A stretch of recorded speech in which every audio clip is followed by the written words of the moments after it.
Well, good to have you back, Meeta, for round two of our conversation. This is Ranjeeth Thunga, perspectivemapper.org, of course, talking to Meeta Joshi, energy healer, energy healer, tarot card reader, and a history lecturer, and with a uh, deep, lifelong pursuit of inner realization.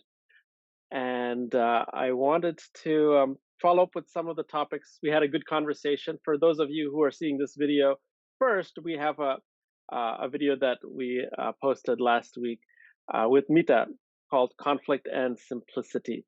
And we're going to continue that theme of exploring the simple side of conflict and reconciling conflict in our lives and on our planet. So one of the things that struck me last week, of course, from our conversation, is the fact that and this I wouldn't say strike me for the first time. This is an ongoing realization for me. But as I continue on my own journey and in this work, realizing that conflict and dealing with conflict is it's about emphasizing the very basic principles. It's not about some complex, intricate strategy necessarily, but it's about some basic principles. So, continuing with that, what concrete steps that can we do from your experience and your rich background? What do you say we can do as human beings to take steps towards dealing with the conflict that we're facing in our lives and in the broader society? First of all, Ranjeet, as you mentioned just now, it is not very, complicated thing. Mhm. It is not a rocket science. It is very, very simple.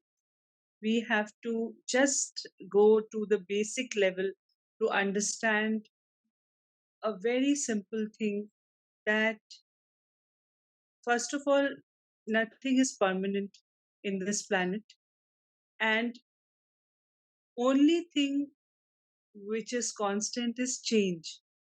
Mhm. So when we are given a situation by life, or in a relationship or in a family or in a workplace, so we have to first understand this, that it is not going to last.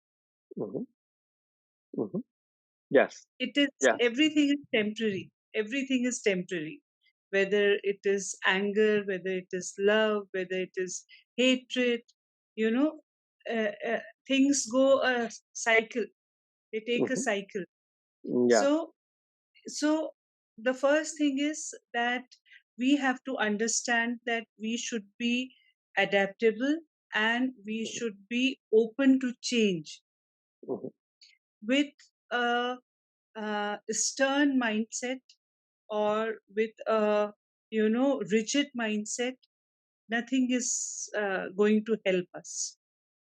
So keeping that mindset, which of course is at the core of so much of our wisdom from so many different traditions, that this world is temporary, from ashes to dust. Nothing will last. Nothing will be as it is. Nothing will last. Things will continue to change. So you're talking about that the attitude that we can instill in ourselves, that because nothing is permanent, because everything is changing, that we can allow ourselves to change and adapt to different situations, and that stubbornness is what keeps us held back and keeps us in conflict. Am I on the same page with what you're sharing? Yes. Partially it is the stubborn attitude, and partially it is also this denial Hmm. that we are always right. we Yes. are we don't accept the things as they come to us. We are in a constant denial. Yes. For Yes. example, if you are telling me something, and I have a prejudiced mind at that point of time, and I will be like on my stand, no, no, no, it is going to be like this. And you are trying to convince me that it is not like this, it is the other way round. mm, But because I have something already in my mind, which I don't want to give up. mm, So that, the denial. And yeah. then after denial, acceptance Mhm. is very important. Yeah, I think that to be able to cross that chasm where like I'm right, you're wrong, or you're that I'm not going to change what I believe. I'm not going to see things differently. To be able to say, okay, let me actually accept what you are seeing as well in Mm, my reality. And so, what mm, can we do? Like, what? And you shared a little bit in terms of keeping a simple attitude, a simple mindset, a simple way of living life that can allow us to work with conflicts in our life. Like, what can we do? Like specifically in our lives, like what activities or actions can we take in our lives to make sure that we're bringing this wisdom, we're bringing this attitude to our life situations? What can, like, say, a student, what can your students do, or what can someone who's watching this video who's in a workplace environment, what can they do from what where you sit? See, only in the previous conversation, also I mentioned it that we cannot change anyone, Ranjit. Hmm. First, we have to understand this a very little thing, Hmm. that if we are trying to change someone, it is not going to work. The other person has to get that wisdom and understanding on their own. Hmm. We cannot influence them, we cannot change their mindset, we cannot change their attitude. Only thing which we can do, you and me or anyone else, is we can change ourselves, Hmm. because that is only is the authority which we have. Yeah. I don't have an authority uh, of your life that, oh, Ranjit, I don't like this, you change that. It is your life. Maybe from your perspective, it is a good thing and a right thing, whatever you are doing. Hmm. And from my perspective, maybe it is not a good thing or a right thing. Hmm.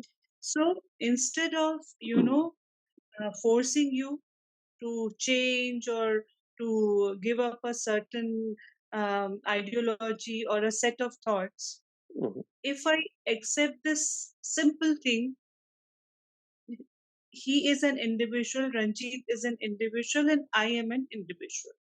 Hmm. So we are two different people Hmm. with different mindset, different ideologies. Our upbringings were different. So we have a different set of moral values. We have different set of ideas about life. So how can, I see your life with my perspective? It is not possible. Yeah, and that And realization then is key. I have to respect your perspective. Mhm, Now we are coming to this level that we should respect the other person, mhm, his or her ideas, his or her ideologies, his or her mindset. mhm, yeah, Once we do that, things become very simple. they do, and that's been my Because experience you are accepting the other person as he or she is. as they are, and I'm very much in agreement with you, and I think that that is that is a good way to see even the works that we do in our society. They have to come from that perspective of changing. Change starts from within. It's not about others, and also to be able to respect and even learn from those with a different point of view. And so I think a lot of our works that we're trying to do to help, even very noble works to help society to maybe uh, prevent war and prevent conflict and prevent misunderstandings, if they don't have this at the foundation, then they'll go askew. If we're not focusing on ourselves, and this is the wisdom from our traditions, of course, like even the path of karma yoga of selfless service, it's ultimately about changing from within. Even if we're helping others, it's still the focus is on changing within and respecting others as they are. So I think that what you're sharing, and my, of course, experience in this area as well, I is will almost I will give counterintuitive you in some ways. yeah, I will give you a very little example because I teach history and I study history also. So one incident happened in London, okay, way back in 1952 or 54. That Part of it is reality, we have the dogs barking.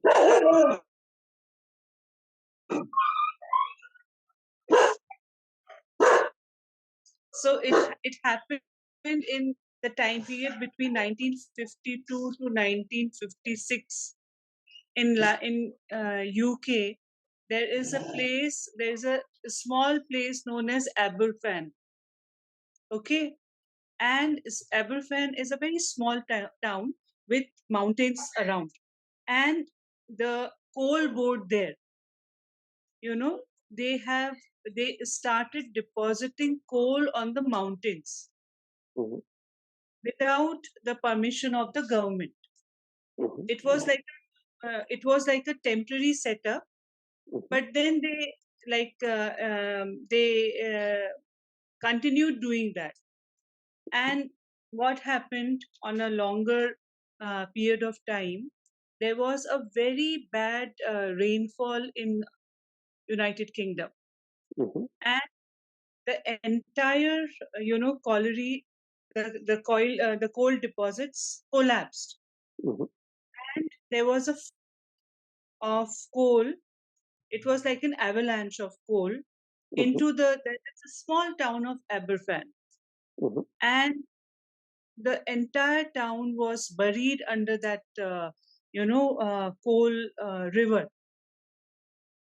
There was a small kindergarten school there where 136 children studied, and out of 136, 132 children passed away mhm, along with the teachers mhm, and many other residents also. So when the then Queen Elizabeth, was informed about it by the Prime Minister, Mr.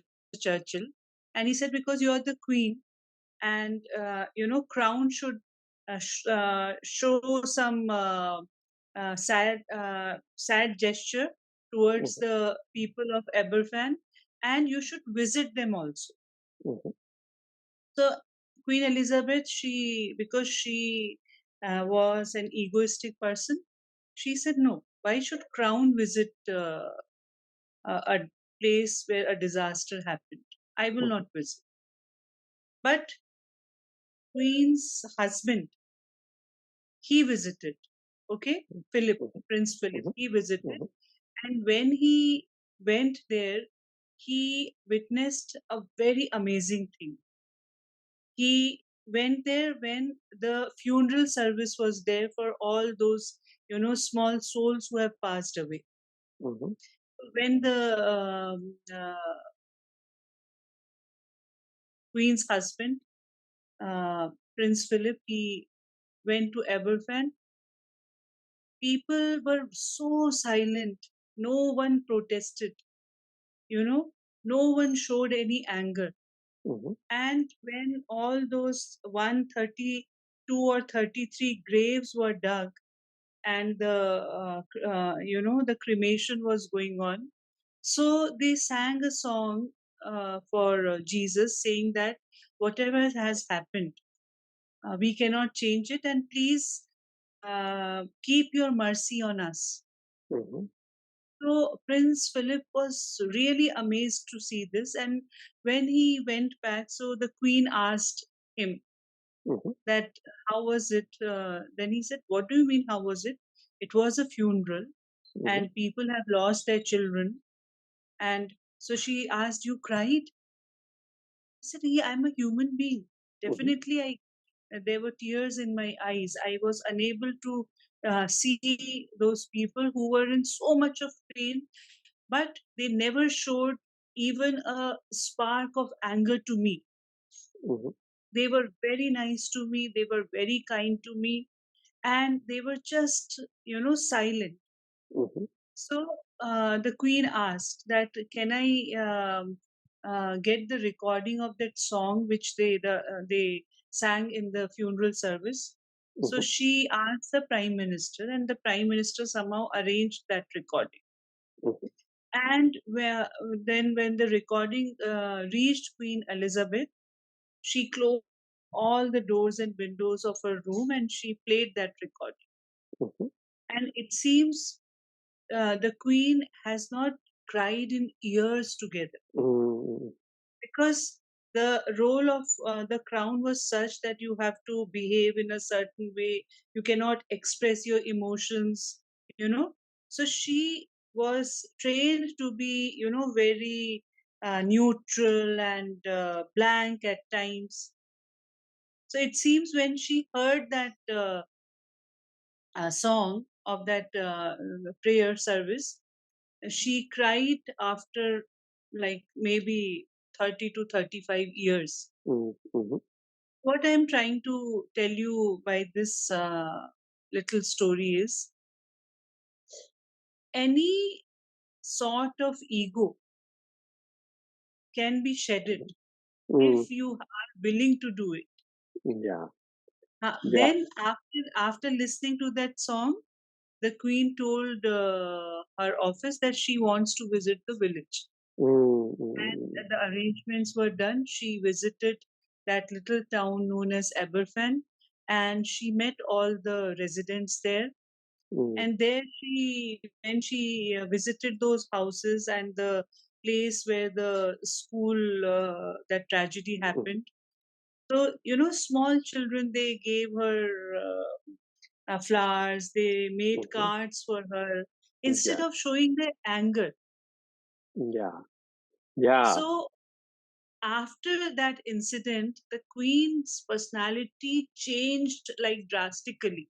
Mhm. Then she was the person who made many visits to Aberfan, Mhm. over a period of years, and she made sure that those people were comfortable. But if she would have gone in the first place, when the Mhm. prime minister told her that because you are the queen, you should go and condole the Mhm. deaths of so many children and people there, she denied that time. Yeah. So that's a But very, I mean, so the example is striking. I mean, there's two sources of inspiration here that I see, and one is that a hardened heart like can melt, and there's a hope that comes that we might have held back for so much of our life, or others might have held back for so much of their lives, but a hardened heart can melt, and even our own hardened heart can melt. And if we feel like we're beyond it. We're beyond the capacity to actually feel compassion for another human being, and to be able to feel for another human being. That no, nothing is permanent, and this ties back to what we were talking about and what you're sharing regarding everything is changing. And if we allow that change to happen in our heart, it's almost like allowing. It's more than like we have to make this Herculean effort. We have to simply allow that change to happen, and change can happen, and that can give us hope, and that can give us so much motivation to keep going. Sometimes we feel things are hopeless on this planet, but that can give us these type of stories can give us that hope that things can shift. And then on the other side, that when we approach someone who might have had a hardened heart, if we approach them without animosity, without some feeling of like, okay, these persons, they don't deserve my compassion. If we approach them with that innocence, again, like what we were talking about last conversation, then that can allow this hardened heart to start to melt. And so there's inspiration from both of those angles that I see from the students or from the rather the people that experience loss of their loved ones, and from the perspective of the queen, that can serve a very good example for us in our journeys in dealing with people, and in simply accepting ourselves as well. So I'd like to stop here. I know that that's the story was really good, and there's many more questions and many more places we could take this conversation, but we can explore that over time. And I thank you, Meeta, for sharing, especially sharing the stories. And is there any last messages you'd like to share with the viewers of this video? I have only one message, Ranjeet, that is be simple Mm, and be you. good. That's good. That enough can inspire us so much more than complex formulas of how we should be living our life, which perhaps have their place ultimately, but rooted on this simplicity and acceptance. Thank you, Meeta. Welcome, Ranjeet.